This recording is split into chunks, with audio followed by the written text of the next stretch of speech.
Ambassador Robert Hayes strode into the grand crystalline banquet hall, his red tie already loosened, expecting a tedious but harmless evening. The Yasari Compact, eager to please, had procured a single bottle of earth-brewed IPA, a 5% lager they believed was a sacred human fermentation. To the Yasari Human Trade Accord, may our peoples drink together in prosperity. Ambassador Violet sipped delicately. Her oversized white-yellow eyes widened, then rolled back as she collapsed onto the table. Zorath managed only a deep, rumbling cough before his massive blue form went limp, sending napkins fluttering. My grandmother, she said the stars were just candles God left on for the lost. Kivrin swayed, tears streaming. Then he toppled backward, the chair crashing down, the tiny glass still clasped in one claw. Robert Hayes observed the chaos with a raised eyebrow. His own beer sat untouched, a glistening pool of pale amber under the warm lights. Well, that's a first.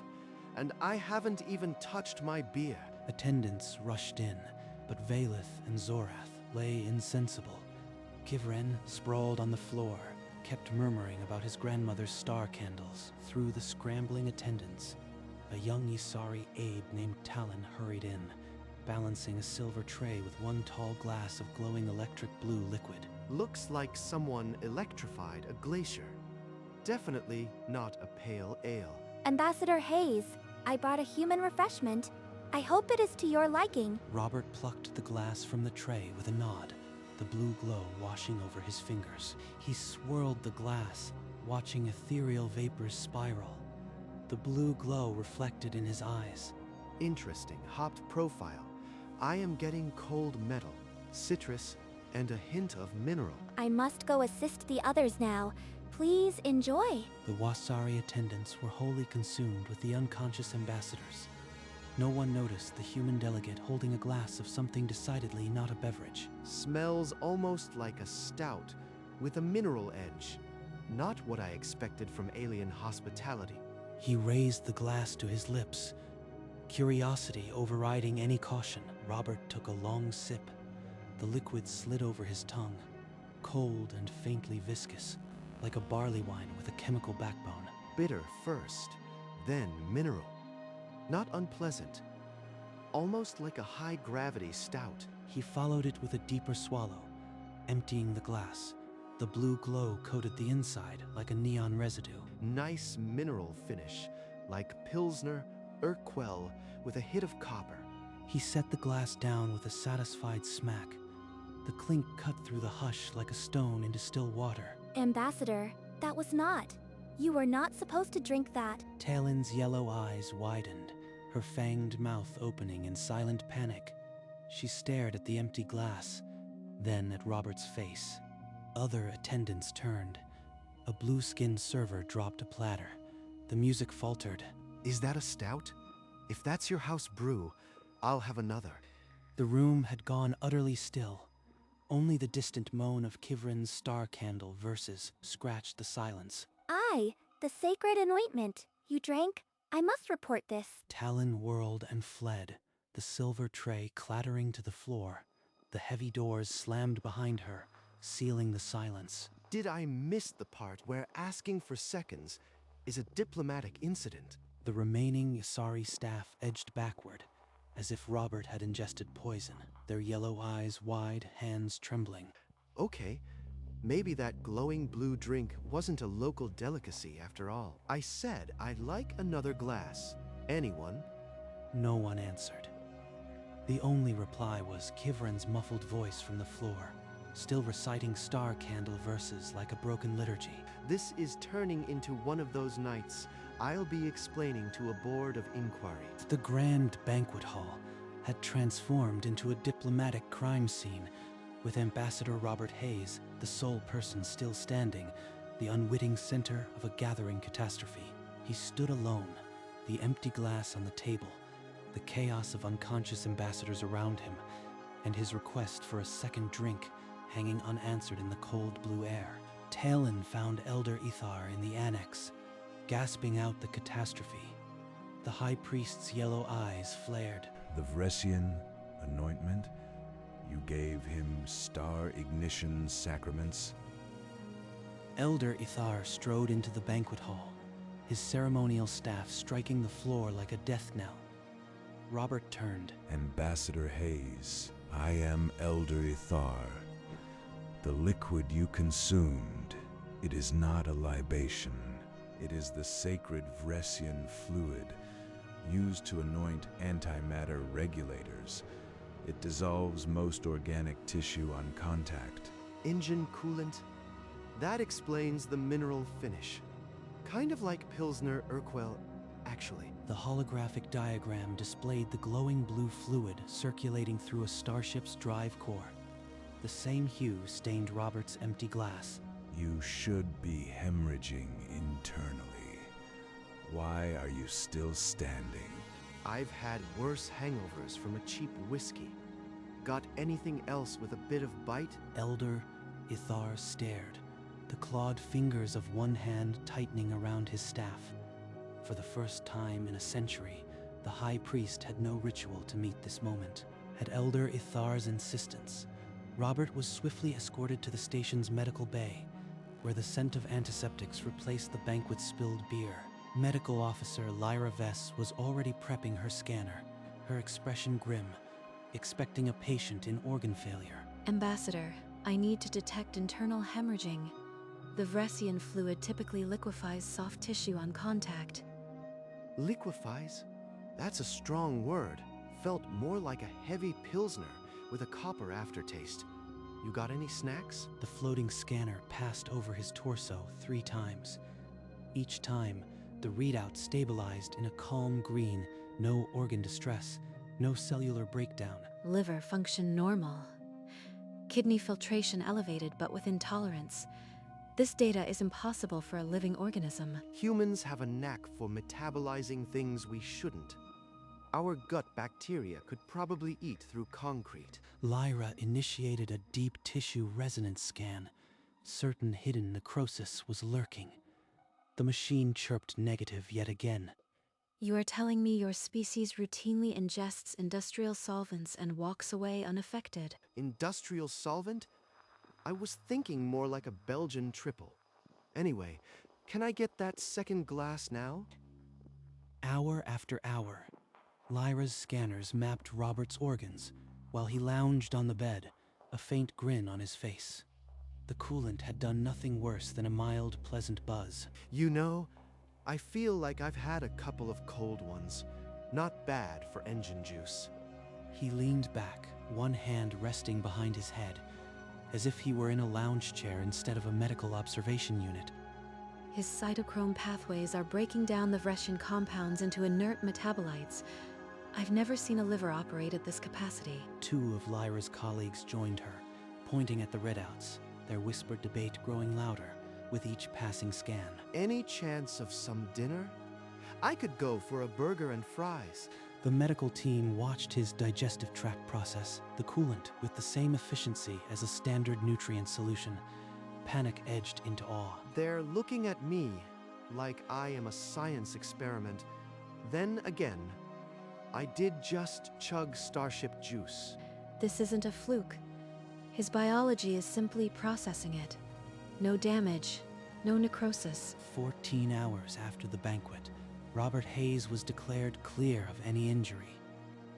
The Wasari medics stood in a semicircle, their earlier panic replaced by baffled reverence. The council chamber churned. Kivrin, Valith, and Zoreth argued over a holographic liver scan. Robert's still pristine. This human metabolized sacred Vresian fluid like water. If he can do that, what else is his species hiding? The medical report shows 0 harm. We cannot quarantine a diplomat for being durable. But the news leaked. A station broadcast whispered of the human who drank sacred anointment and smiled. In the concourse, Isari citizens clustered, whispering fears. One compared human stomachs to antimatter chambers. Lyra, I can hear the shouting from here. Are they deciding if I am a monster or just a weird dinner guest? Some counselors are calling for your immediate isolation. Others argue that any sanctions would wreck the trade agreement. Sanctions? Over a beer? I've been at company parties more dangerous than this. The public panic swelled. The council's decision would ripple far beyond this station. Lyra set down her datapad. The session is underway. They may call you to testify. Her voice was steady, but her eyes were not. Elder Ithar entered the medical bay, his staff ringing against the sterile floor. Lyra stepped aside, her datapad clutched to her chest. Ambassador Hayes, the Council requests a formal list of all human beverages that should be classified as biohazards to other species. A list? I could write a book. All right, I'll do it.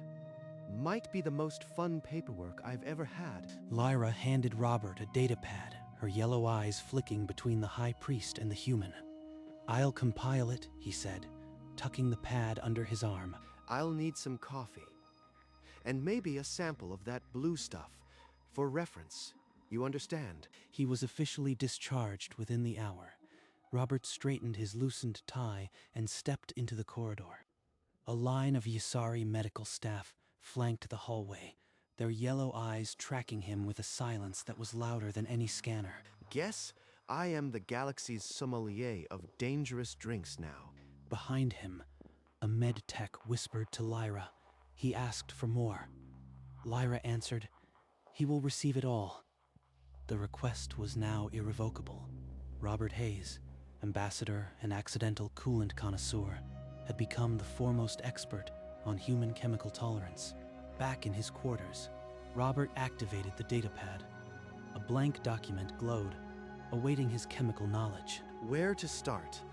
Beer's the obvious gateway. But they already know about that. Think bigger. A chime from Earth interrupted. Attaché Eleanor Harper's face filled the screen, her expression already tight. I heard about the coolant. Please tell me you are not listing every toxic swill humans consume. They asked for biohazards, Eleanor.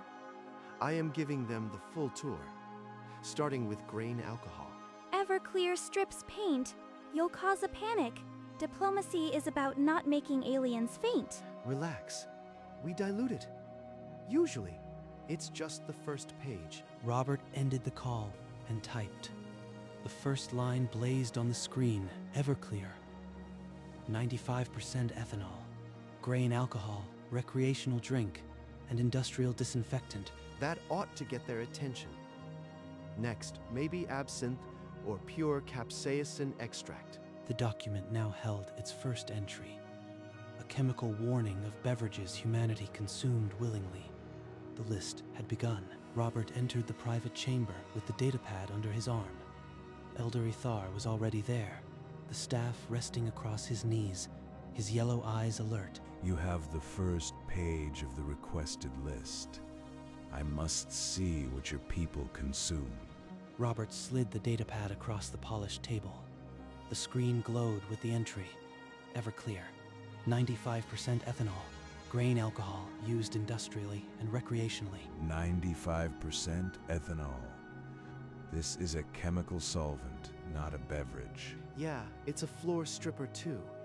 But we mix it in cocktails. A little goes a long way. Your species voluntarily ingests a substance that dissolves organic tissue. With enough mixer, it just tastes like regret and a bad decision. But it's a rite of passage for many. Ithar's clawed hand tightened around his staff. The sacred coolant seemed almost benign compared to this list. And this is only the first entry. What else does humanity drink that we must fear? Robert tilted his head. That's just the appetizer.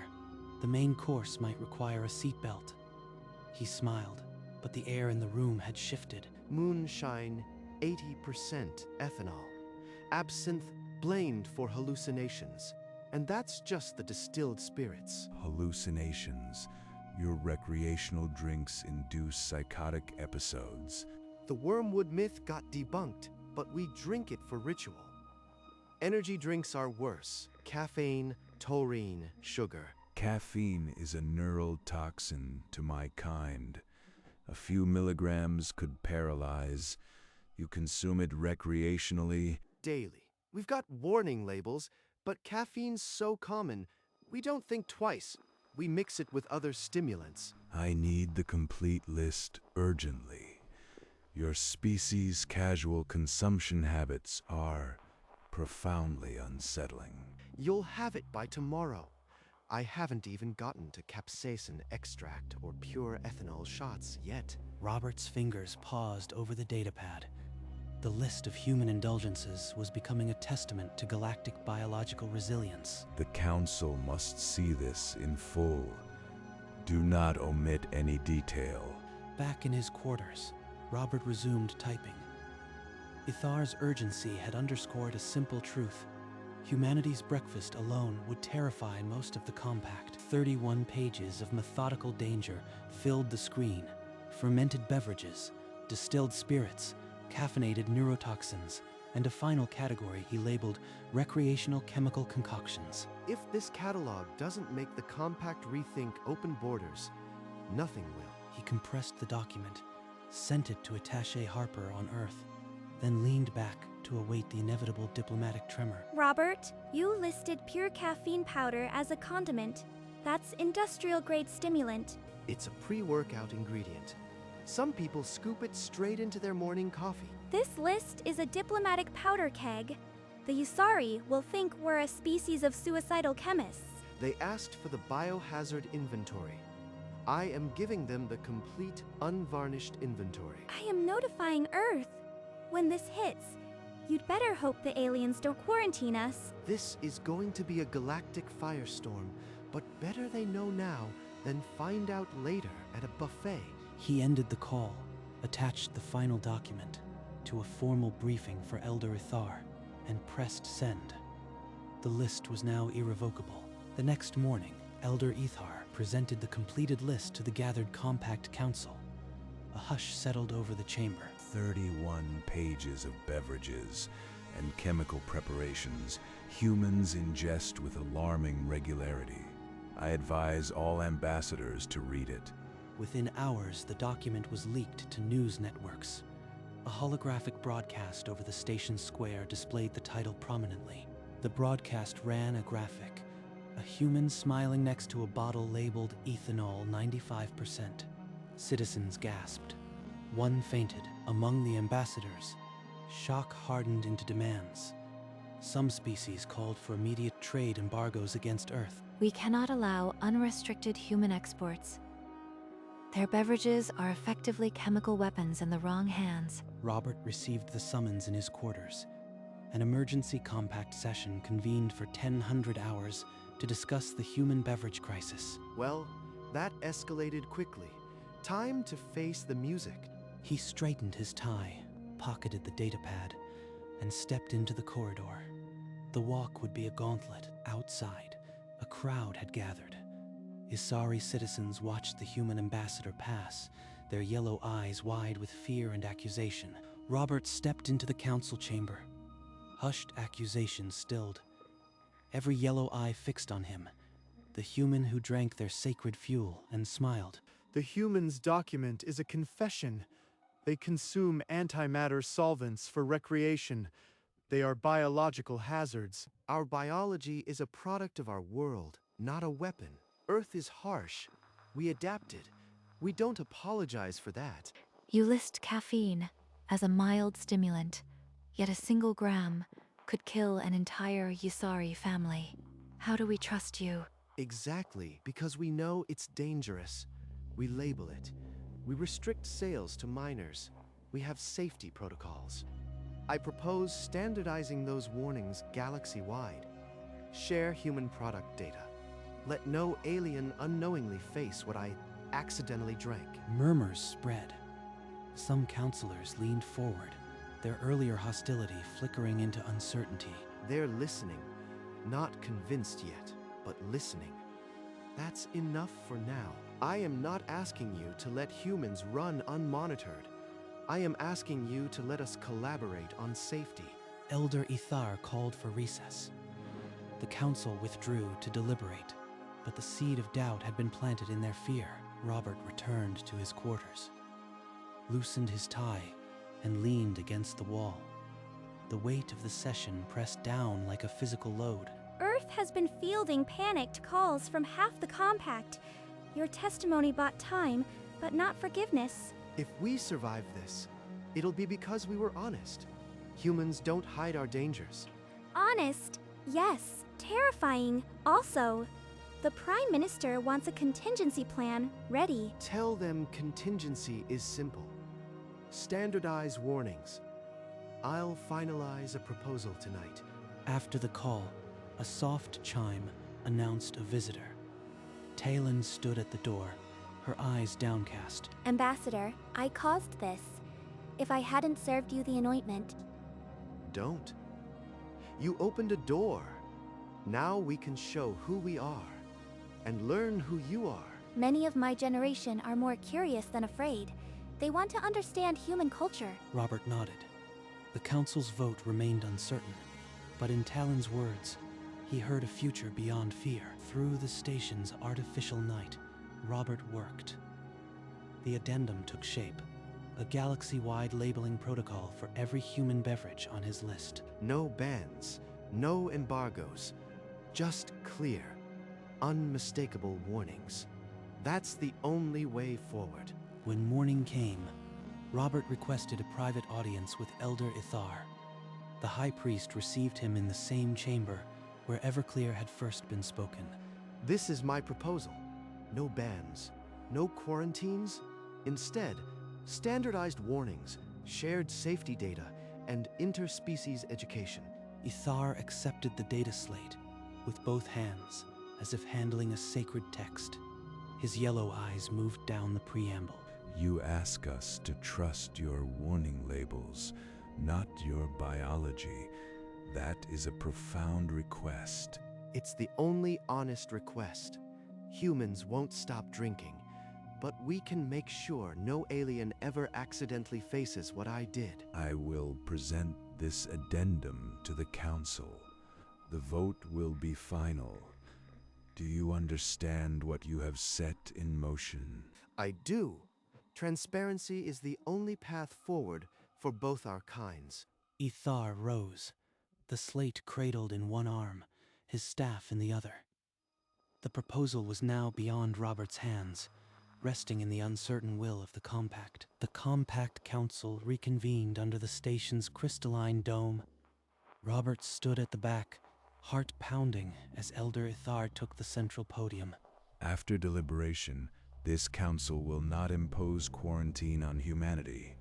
The biological resilience of humans is not malice, it is evolution, effective immediately.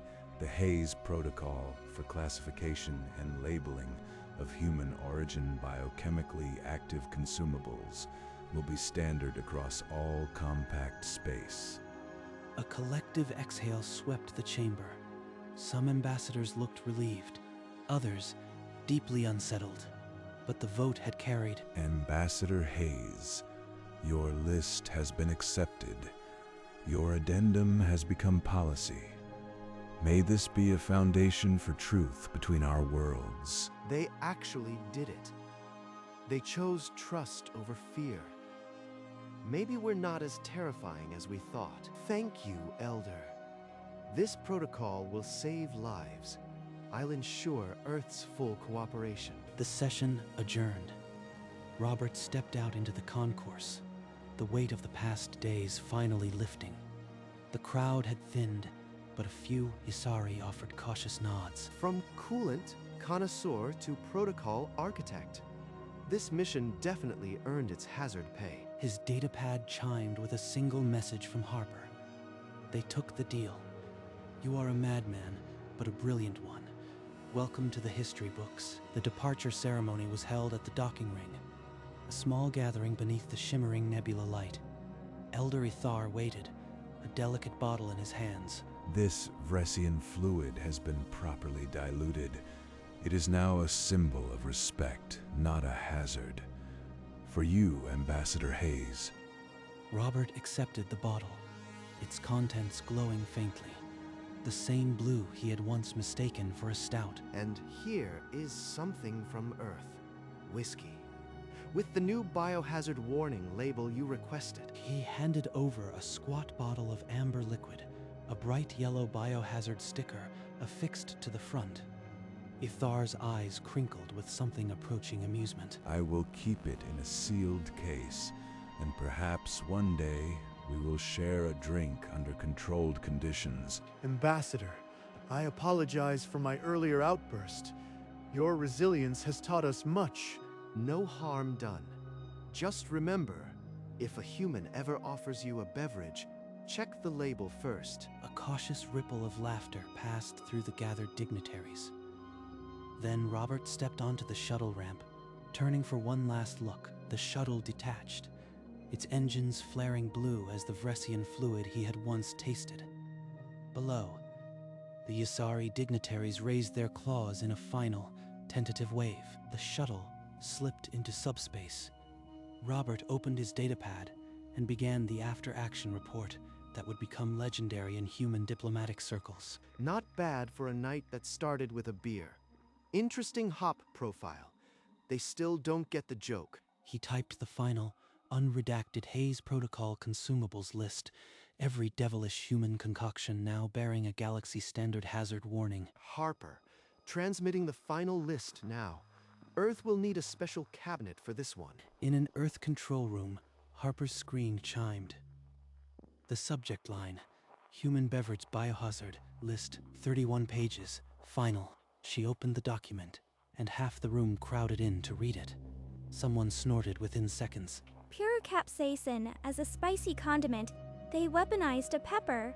This list is diplomatic gold. The room erupted.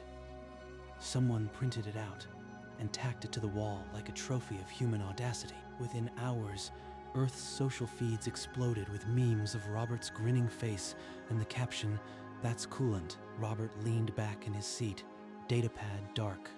Earth was already turning his list into legend.